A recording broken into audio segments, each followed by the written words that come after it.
Just before we roll our review of Indiana Jones and the Dial of Destiny, I wanted to take this opportunity to let you know that season 2 of the main show begins next week on Monday the 17th of July. This season we're covering films with criminals, and our first episode covers Zack Snyder's Army of the Dead. Now, as is our way, going forward, we'll be doing an 8-episode run and then a 4-week hiatus. But during the breaks, we will continue to drop reviews of brand new movies on our Patreon. But this time, as a bonus, we thought we would release one of our new reviews on the main feed.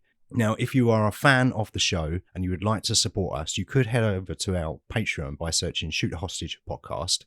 Or if you listened and you've not left a rating or review, that stuff helps out big time. It's super easy on Spotify. All you need to do is have listened to an episode, and then you just click that little star icon that's just below the main artwork and hit 5 stars. We appreciate and thank everyone who has supported the show throughout our first season, and we hope to see you for season 2. So, Indy 5.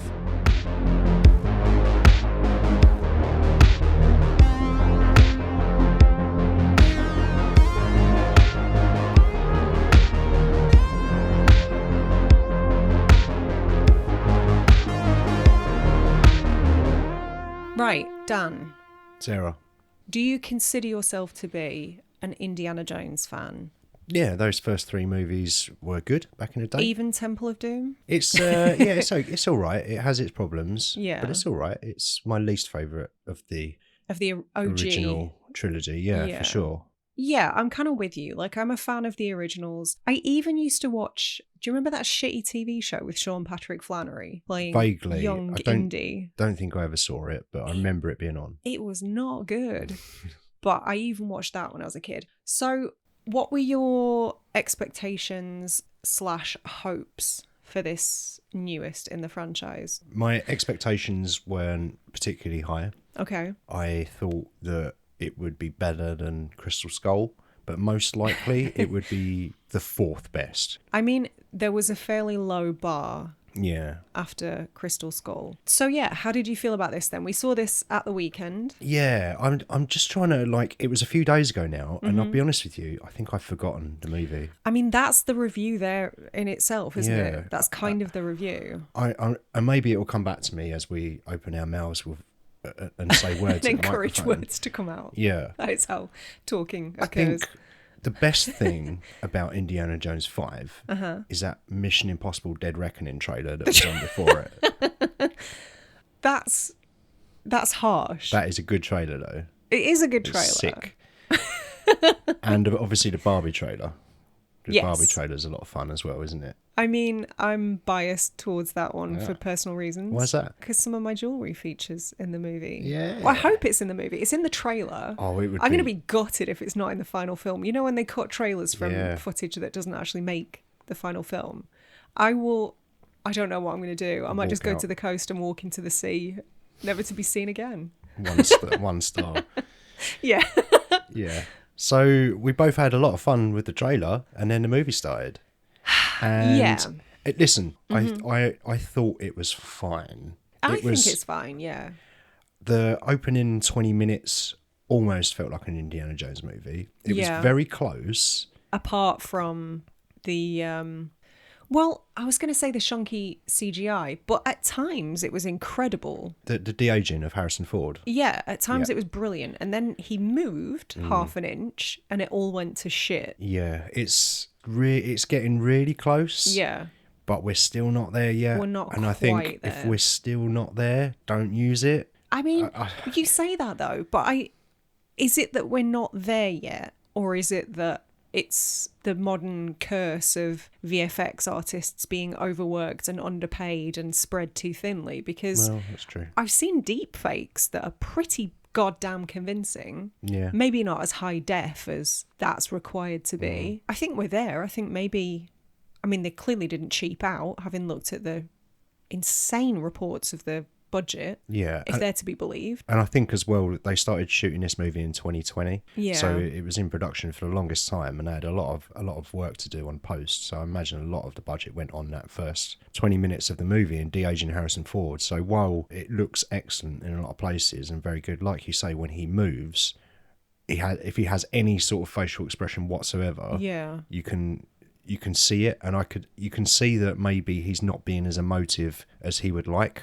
Yeah. And I guess that's because that they knew that when you kind of move around, it doesn't look as good.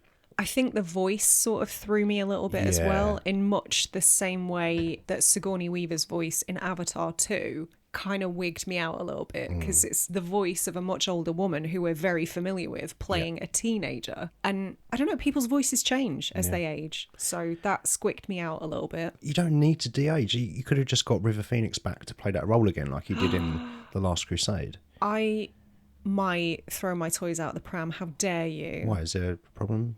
Did he not do it? Do you not think he would do it? Dan! What? You're being so disrespectful right now to my He's not likely to hear teenage crush. How dare you? I'm so annoyed right now. This might be our first podcast walkout.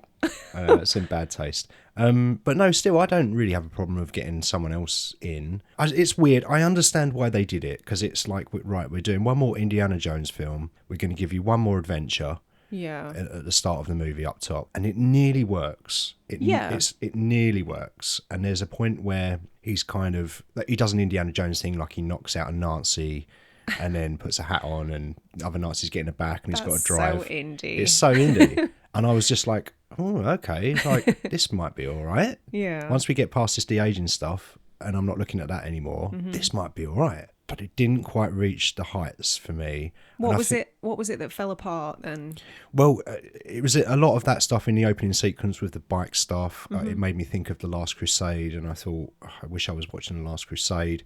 There was a bit when he got atop the train and he started running along, and then that's when they first started playing the indie theme. Yeah. And I was like, okay, this is happening. This is an indie movie. He looked weightless. Yeah, and then that's what I was getting to. So the indie music comes on, and then he jumps over between the carriages, and it's just, I don't know, it's a weird, like, weightless CGI thing. It looks like a 2D video game, a platform video game. I think if there was like a 5-second clip of this movie that could demonstrate my feelings towards it, it would be that, because the music playing, iconic music, gets you in the mood for an indie movie, and then you see that, and then there's like a cartoon jumping across a cartoon train, and then so it's almost an Indiana Jones movie. Right. That's kind of my overriding thought, I think. Is that kind of the curse of so many of these modern, like, requel type films? I fucking hate this. I hate myself every time I say requel, but it's a term that Scream 5 introduced, and I feel like it's not going away anytime soon. So whatever. Do you think that's a curse then? Because these films are for people like us, right? 40-year-olds who grew up watching the originals. Yeah. Middle-aged people who just want that nostalgia gland tickled, but we're not as receptive to CGI and the trappings of huge budget movie making, maybe. I don't understand it. Like, I really don't with modern films, because and I know James Mangold is a brilliant director. I think I like all of his movies, like, that I've seen of his. There's not a single one that I dislike. Do you know, I didn't even know he directed until I saw his name in the credits, and I was like, I know that name. And I looked up and I was like, holy shit. Yeah, he's done some, like, genuinely excellent movies. Yeah. And he's great, and he directs the shit out of this, and I think he does a great job. I did hear an interview with Kathleen Kennedy and Frank Marshall, and they were saying, James was insistent that they do as much practical as possible. Yeah. And that's great. But there was a lot of CGI. For something that's trying to do as much practical as possible, I don't understand why you would just have stuff in here, like the jumping over the train. Like, just get a stunt person. Just don't do it. Oh, yeah, or don't do it. I don't or understand. film it in such a way that it's implied rather than fully shown. Yeah, and then, like, he's hanging off the train and it's in darkness, and I don't know, like, the whole time I was just thinking, I just want to watch The Last Crusade again. I think that's the problem with a lot of these nostalgia traps, though. They do just make you think of superior movies. Yeah, and I don't get it.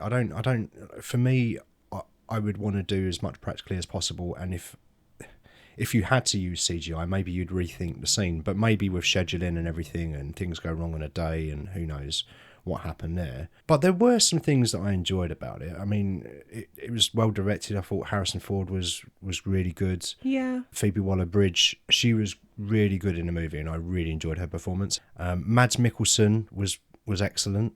Yeah, I like him. I was glad to see the Nazis back. In the movie. Yeah, that's a very important clarification. It was taken out of context. Yeah, and I thought everyone was really, really good in their roles. Mm-hmm. It was just a bit of an odd choice of a movie. I think, do you know what? When they announced the title of it, Dial of Destiny, I think that's when my expectations started to take a bit of a dive and I was like, okay. What was it about the title that didn't fill you with confidence then? Because of the things that happened in the Crystal Skull that I didn't care about, I wondered with this title, they were going to go down a more fantastical route. And I just prefer my indie movies a little bit more grounded. That they always had elements of magic, and obviously you've got the Grail and all of that stuff. Mm-hmm. But they don't go overboard with it. Whereas Crystal Skull, obviously, a fucking UFO just blasts out of the ground. And in this one, we're doing time travel. And I'm just like, it's a bit much for an indie movie. Yeah, I will agree with you there. I think I prefer it when it's more of an old-fashioned action-adventure yarn than full-on fantasy leaning. Agreed. I agree with almost all of your points. I think the cast was great. I have a lot of time for Phoebe Waller-Bridge. I'm surprised to hear you say that you enjoyed her performance so much, because I know you're not a fan. I did make you watch Fleabag and you weren't sold. Yeah, it wasn't quite for me. Yeah. I think she's great though. I think she's really witty and intelligent, and I find her quite charming and charismatic. So I was kind of stoked to see her in such a high profile role. And I thought she was great in this. I really enjoyed her character, and it wasn't like she was a bit of a nuanced character. There was something more to her. I have an additional complaint that you didn't talk about, and that's that this is very much a personal gripe and a spoiler for the ending. So there's your warning. But I really, really am opposed to that over-the-top sentimentality, that like saccharine, emotional ending. It doesn't need it. Yeah. Doesn't need it. It didn't bother me so much, the ending, you know. Are you talking about the final frame or the final act? The last 5 minutes. Yeah. Basically. No, I didn't mind that so much. I was fine with that because it kind of took it full circle. Yeah, I get that. But it felt a little bit to me like it was just throwing the fans a bit of a bone. It felt unnecessary. It could have been hinted at without like going there. Well, I mean, the whole movie was unnecessary. Really. Well, yeah, The Last Crusade. Every movie is unnecessary. The Last Crusade, they literally ride off into the sunset, and they were never meant to make another one. Harrison Ford was like, I'm never making another indie movie. And then they made Crystal Skull. And I think a little bit of me, if Crystal Skull had been a decent movie and a good ending, I don't think this one would exist. I think that they were just kind of like, oh, we need to... They need a do-over. They can't have that be the legacy. Yeah. And there were things to like in this. And I think it's way better than Crystal Skull. Yeah, but agreed. It's nowhere near any of the original trilogy, in my opinion. And I think most of that is a lot of the CGI stuff, and the story choices I thought were a bit odd. Boyd Holbrook was in it, apparently. He's a weird one. He's had a strange career. He's like leading man handsome, but then he ends up in these really weird roles. And I know we talked about it when we got straight out of the cinema, but his role in this movie could have been played by anyone. Yeah, he's barely in it. He's barely in it. There's nothing notable about him other than the weird fake teeth he was wearing. Yeah. It literally could have been anyone. Yeah. I mean, you could say that about any of the kind of the heavies, the villains, besides Mads Mikkelsen. Could have been anybody. And I think that's kind of one of my largest complaints is that the characterization was lacking. I mean, everybody bar like the main 2 or 3 characters. Yeah. The characterization was sorely lacking. Yeah. But to wrap it up, I feel like I got more out of this than you did, which surprises me. Probably. Like I said, I feel like I've been shitting on this for 15 minutes. I didn't hate it. I thought it was fine, but not quite a 3-star fine. See, I think I've been going back and forth over this for days. I think I'm at 3 stars. Yeah. Because nothing about it was like grievously bad. It's head and shoulders above Crystal Skull, as we've said. No Shia LaBeouf, which immediately gives it an extra star. Yeah, I don't know. I kind of had a good time. My biggest complaint is that it's just a bit forgettable. Yeah, it's a bit forgettable. I almost had a good time with it. Yeah. I kind of, it was okay. It was Friday night, I had a few drinks, and I was really in the mood to watch an Indiana Jones movie. If I had been in a worse mood, I might have disliked it a little bit more, maybe. Okay.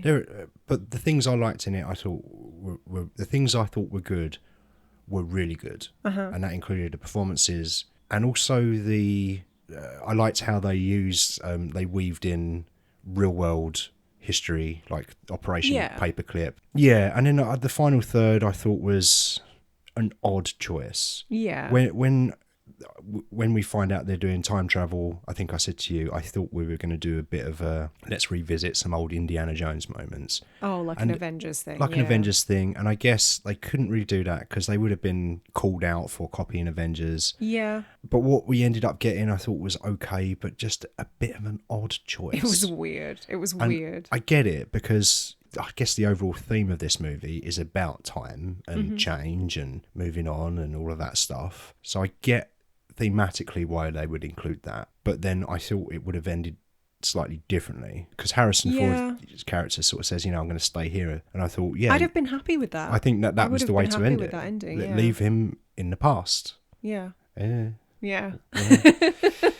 And that's how I think it should have ended. But no, they bring him back. So yeah, I think I've just talked myself into agreeing with you that final shot is not great. Do you know what? They probably tested it with that ending. They wanted a happier ending. Yeah. Well, the audiences aren't always right because they went with a happier ending for the American release of The Descent. And as we both know, the UK release is vastly superior. Yeah, it's way better. Yeah. We don't all need a happy ending. But I guess that would have been, leaving him in the past would have been kind of a happy ending. I think for so. him. I think so. He loved old shit. Yeah. And he would have been just hanging out with Archimedes, having a bath together, weighing crowns in the bath and saying Eureka at each other. It'd been like a meme, the Spider-Man meme. It would have been like that, but with Indiana Jones and Archimedes pointing at each other. Yeah. Yeah. I'm in almost complete agreement, except for me it's a solid 3. Fun time, 3 out of 5, but I don't know when I would ever watch it again, if I'll ever watch it again. The only way I'll be watching that again is if we do some kind of Patreon-only limited series where we cover each Indiana Jones movie, including the Indiana Jones TV show that you mentioned earlier. If we did that, then I would watch it again. But, or if we both end up with dementia. Yeah, and we forget about it. Yeah. Yeah, I guess so. We go, oh, this looks good. Yeah.